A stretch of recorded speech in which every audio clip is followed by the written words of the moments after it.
Hoje vamos falar sobre a lei da suposição, se realmente virou uma modinha ou foi uma coisa que veio para ficar. Primeira coisa que nós temos que identificar, quando que deu esse boom de várias pessoas falando sobre a lei da suposição, a lei da suposição é legal, a lei da suposição é legal, a lei da suposição que é legal, a lei da suposição que é legal. Na minha opinião, esse boom veio da pandemia para cá. Acho que a questão da galera ficar em casa e a galera começou a consumir mais conteúdo e também surgiu uma galera nova criando conteúdo. Então eu acho que daí começou o boom. A questão da modinha, quando a gente fala que uma coisa virou modinha, geralmente a gente está colocando às vezes um ar de superioridade e tudo mais, mas a questão não é essa. A questão da modinha que eu vou dizer é referente aos próprios criadores de conteúdo.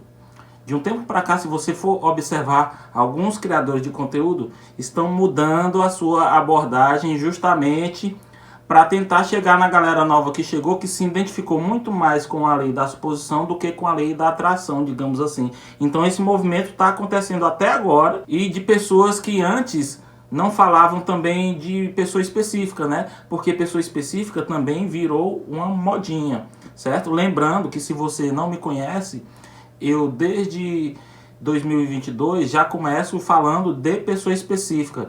Acho que no início de 2022, eu não lembro quando eu comecei a gravar vídeos. Eu já começo falando de pessoa específica. Eu não comecei falando de outra coisa e vim mudando para pessoa específica. Eu já começo falando da pessoa específica. Então quando eu falo aqui que o meu canal é o maior do Brasil, é o que tem mais resultados e tudo mais, porque eu fui um dos primeiros a chegar com a questão da pessoa específica. Talvez você esteja vendo esse vídeo agora no YouTube, tá me vendo com poucos seguidores, é porque eu não dava atenção aqui para este canal, tá? Mas lá no TikTok a gente já tem um canal grande e é o canal que tem mais resultados. A gente faz desafios e tudo mais pra galera, entendeu? Então quando eu tô falando é sobre isso, mas vamos voltar à parte do vídeo que eu tô querendo dizer sobre a modinha. Por que que ficou tão legal ser da lei da suposição? Por que que agora todo mundo quer ser da lei da suposição? Primeira coisa que eu vejo referente aos criadores. Os criadores estão vendo que estão ficando para trás. Estão vendo que já não conversam mais com a mesma galera. Claro que vai ter, eles vão ter o público deles, certo? Mas cada vez mais, quando chega a galera falando da lei da suposição, por exemplo, que eu sempre falo, é assim, é assado, isso não faz sentido, isso faz sentido, isso não faz sentido, isso não faz sentido, a galera vai começando a virar algumas chaves e vai vendo que o que estava fazendo era perda de tempo, ou então só estava replicando a coisa daquele criador. Lembrando que uma das principais coisas da lei da suposição é você combater as suas crenças. E como que é gerada as nossas crenças? São geradas através das nossas experiências. Então, se você tem a experiência de acompanhar um determinado canal, de seguir uma determinada pessoa, você acaba pegando as crenças dela, porque você não se questionou, entendeu? Porque as crenças são feitas baseadas na nossa vivência. Então a maioria das nossas crenças não são nem nossas, são impostas pelo mundo, pela sociedade, pela religião. Que eu me lembro, e eu acho que eu me lembro, tem até uma passagem do Neville que ele fala que ele estava tentando se espiritualizar, que ele estava tentando não comer carne e disso não estava levando ele a lugar nenhum. E quando o conteúdo dele chega aqui no Brasil, parece que colocaram o conteúdo dele de uma forma lúdica, de uma forma mística e foram desmembrando ele, colocando ele como uma figura totalmente espiritual, quando na verdade você, quando pega o conteúdo lá do Neville Goddard, ele parece, para mim, na minha opinião, ele parece que era um fumante, e quanto mais um cara que fumava muito, porque tinha hora que ele tossia ali nas palestras dele. Então você vê que ele é firme, você vê que ele se impõe. E quando você pega o conteúdo aqui do Brasil que a galera veio trazendo, a galera veio tipo domesticando o Neville. Ela veio amansando o Neville, ela veio colocando uma forma de falar do conteúdo, ela veio floreando todo o conteúdo, ou seja, tirou todo o ímpeto do cara para vir amansando. E o que é que se explica isso? Na minha opinião, a única coisa que faz explicar isso é que nós estamos em um país que é muito dominado pela religião. Então, quando o criador de conteúdo chega, ele começa a ver as pessoas interagindo ali, ele vai pensar, cara, se eu for por esse caminho aqui, eu vou ter uma quantidade de seguidores. Se eu vou por esse caminho aqui, eu vou ter mais seguidores. Então, aí vem uma parte do amansamento do público. Aí vai amansando, vai descaracterizando o conteúdo, que seria um conteúdo para te libertar, para você ser o criador da sua realidade. Ele acaba virando um conteúdo mais espiritual. Mas vamos voltar para o que a gente estava falando, da moda agora da lei da suposição. Por que pegou a moda? Porque a galera começa a questionar se realmente ela precisa se espiritualizar, se realmente ela precisa ser de tal forma, se realmente ela precisa caber dentro de uma caixinha. Porque as pessoas vão começando a perceber que nesse mundão velho aqui, as pessoas, quanto piores elas são, mais ela tem. As pessoas, quanto mais filha da mãe são, mais ela tem. Então ela olha e fala assim, cara, tem uma pessoa ali falando a minha língua. Porque tem uma pessoa ali que está dizendo que isso não faz sentido. Então eu vou entrar aqui. Tem outra pessoa ali dizendo que isso não faz sentido. Tem outra pessoa dizendo que eu tenho que fazer apenas isso. Então, como a gente está num mundo muito acelerado, a galera não quer mais ficar nas passagens bíblicas. Todo mundo quer resolver um problema. E é o que eu sempre bato na tecla. Você chegou aqui porque você quer resolver um problema. Você não quer ser o maior estudioso. Você se engana se você quer ser um estudioso. Você quer resolver um problema. Então, o foco que era de resolver um problema acaba sendo no foco do conhecimento, e que nesse foco do conhecimento você acaba se perdendo no seu problema que você não resolveu. Então, quando vem uma pessoa e fala que isso está errado, as pessoas começam a clicar, e elas falam, realmente, cara, então faz sentido o que essa pessoa está falando, eu quero um atalho.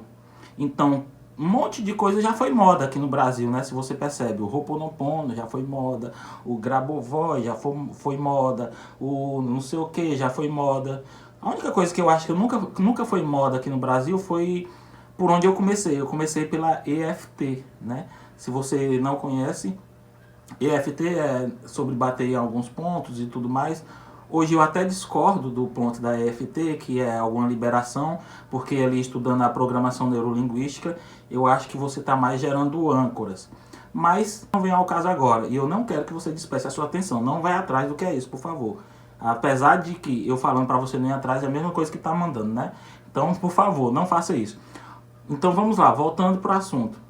Então eu acho que começou a gerar uma nova tendência de gente que queria resolver problemas, porque veio ali daquela parte da pandemia, veio aquele boom da pandemia de todo mundo ficando em casa, e todo mundo teve mais acesso, e todo mundo queria resolver problema, e todo mundo estava com conta para pagar, e as coisas estavam fechadas, e as pessoas estavam com medo de morrer. Então eu acho que veio esse boom. Então, novamente, veio uma nova leva de criadores, e os criadores, acho que eles começaram a falar assim, cara, a gente tem que resolver esse problema logo, a gente tem que resolver esse problema logo. Ao mesmo tempo que esse boom foi uma coisa boa, porque várias pessoas começaram a descobrir o conteúdo, também foi uma coisa péssima, porque vieram vários criadores de conteúdos péssimos. Por quê? O que eu falei? Como que é gerada uma crença? Através das nossas experiências. Então, se você tem experiências, você tem crenças. Então, se você tem crenças, você pode ter uma base ali nas suas experiências para repassar um conteúdo. Então, por exemplo, vem gente falando de você manifestar a pessoa específica, mas essa pessoa tem crenças religiosas enraizadas, e de repente ela está achando que está sendo cool, ela está sendo legal, e ela está bloqueando as pessoas. Aí vem gente falando sobre outra coisa, e no final ela não percebe que ela também está passando um bloqueio para a pessoa. Ou seja, começa a ter uma incoerência no discurso. O que eu falo de incoerência no discurso? É eu te dizer assim, cara, você pode manifestar tudo, você pode manifestar o que quiser.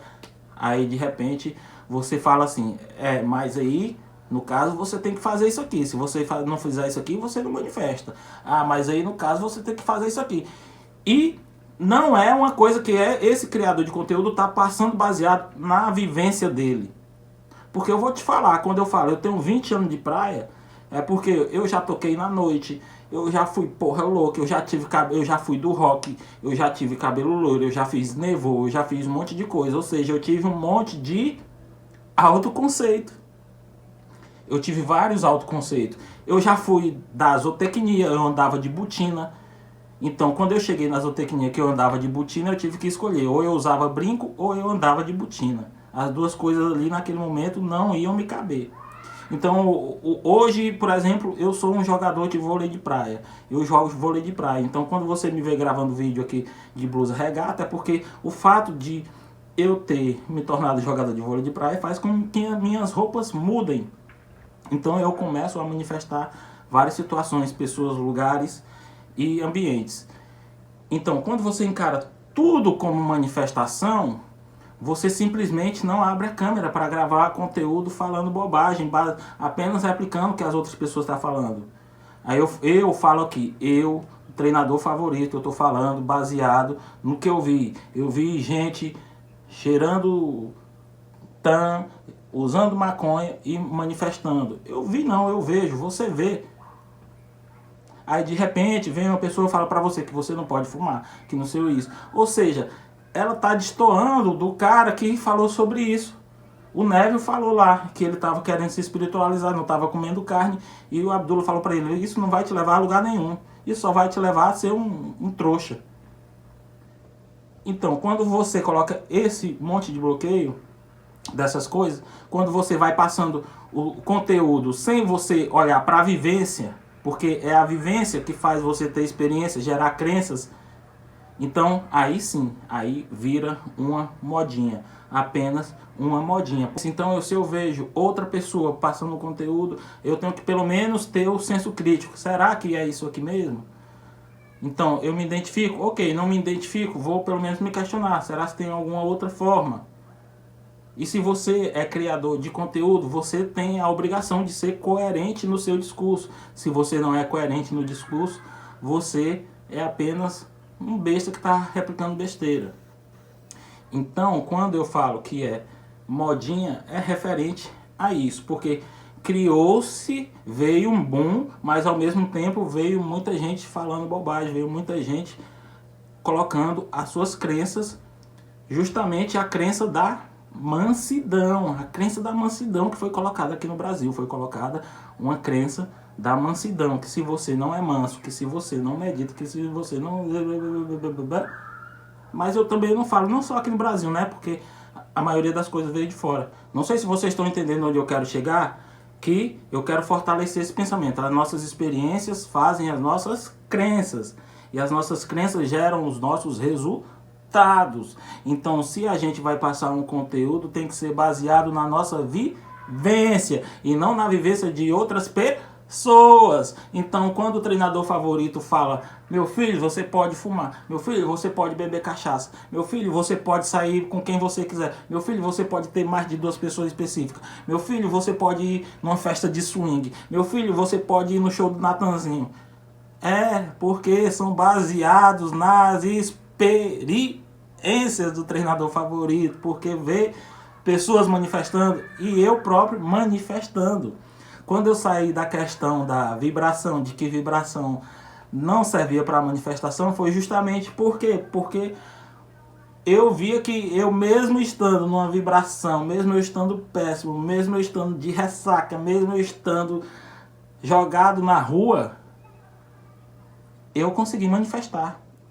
Porque o sentido da manifestação é você manifestar quando você não tem. Não é você manifestar quando você tem. Se fosse para manifestar quando você tem, ninguém estaria no conteúdo. Novamente, o sentido da manifestação é você manifestar quando você não tem. Quando você não tem o quê? Quando você não tem dinheiro, quando você não tem a pessoa específica, quando você não tem alegria, quando você não tem emprego, quando você não tem felicidade. Tá entendendo? Então, este é o sentido da manifestação. E geralmente, quando você não tem nada disso, sua vibração fica como? Vai ficar péssima. Porém, eu não vou entrar no assunto da vibração agora. Talvez fique para assunto de outro vídeo. Talvez vai ficar para outro vídeo. Mas a questão da vibração foi uma coisa importante para o treinador favorito, por exemplo, quebrar algumas crenças. falar assim, ó, isso aqui não faz sentido. Só para finalizar o nosso vídeo sobre a modinha. É modinha ou não? Em muitas partes, em várias partes, é uma modinha falar sobre a lei da suposição. É uma modinha falar que eu sou da lei da suposição, porque parece uma coisa pintada como nova. Não é uma coisa nova. A lei da suposição estava aí, a lei da assunção estava aí, a lei da concepção estava aí. A questão é que o outro conteúdo da lei da atração deu uma saturada. E também teve a questão da pandemia. Por enquanto, sim. Neste momento, eu vejo como uma modinha. Porém, como toda modinha, vai ficar apenas quem? Ficam apenas as pessoas que não passarão. Vai ficar apenas quem sabe se comunicar. Fica apenas os bons e as outras pessoas vão passar. Assim, por exemplo, vou falar do sertanejo. Tinha o tempo do Arrocha. No Arrocha era uma modinha, tava todo mundo lá. Quem que ficou? Quem tinha uma base sólida, estabelecida. Quem é coerente com seu discurso. Quem não entrou apenas na modinha para tentar se adaptar, e sim como estilo de vida. Então, é isso que eu acho. Mas eu quero saber de você, se você concorda comigo, se eu tô ficando louco, se a gente tá no mesmo barco, ou mesmo se a gente está em barco separado, você concorda com mais ou menos alguma coisa. Então é isso, fechou? Galera, só lembrando que eu vou deixar na descrição do vídeo o link para o grupo VIP e de mentoria, tá bom? Se você gostou do vídeo, não esquece de curtir, de se inscrever no canal e continuar comigo, porque se você não sabe, agora tá sabendo. Eu sou seu treinador favorito.